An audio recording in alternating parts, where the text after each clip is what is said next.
Episode 10, Destination Jupiter. At the beginning of November, we held a hypothetical discussion. If 3i Atlas is an artificial craft of a civilization skilled in electromagnetic propulsion and plasma manipulation, what exactly could it find interesting in our solar system?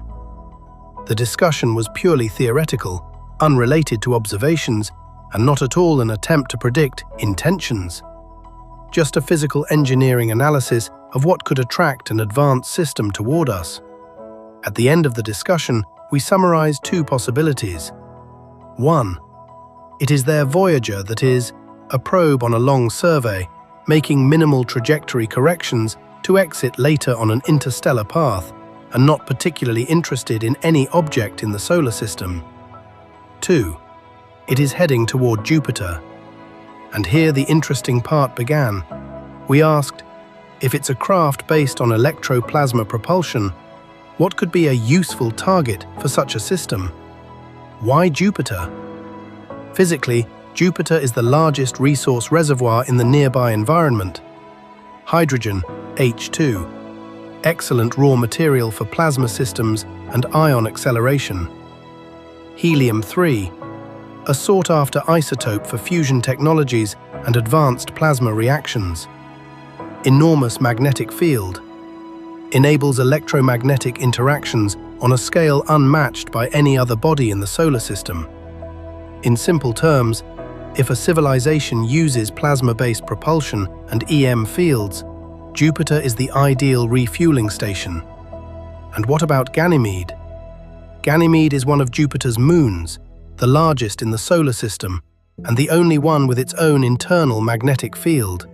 It provides large amounts of ice and water, minerals, metallic core, a unique EM environment. In other words, an environment that provides resources, raw materials, and engineering conditions that would attract an advanced system. To a space engineer, this looks like a perfect service hub for a plasma-based body. That's why we said, if there is one strategic target in the solar system, it's Jupiter. And still, this was just a thought exercise, no relation to reality, no relation to observations. Then the data came that changed everything. 2 weeks after this discussion, Loeb published his updated analysis, and there appeared the line that shocked everyone. The non-gravitational acceleration altered 3i Atlas trajectory so that it entered directly into Jupiter's Hill sphere. In other words, the object did not just pass by. It entered a region where Jupiter's influence dominates over the Sun's, a condition characteristic of a target entry trajectory. And this occurs only after a period of non-gravitational acceleration, a phenomenon measured and verified separately. What does this mean? It does not require intent. Physical possibilities are open.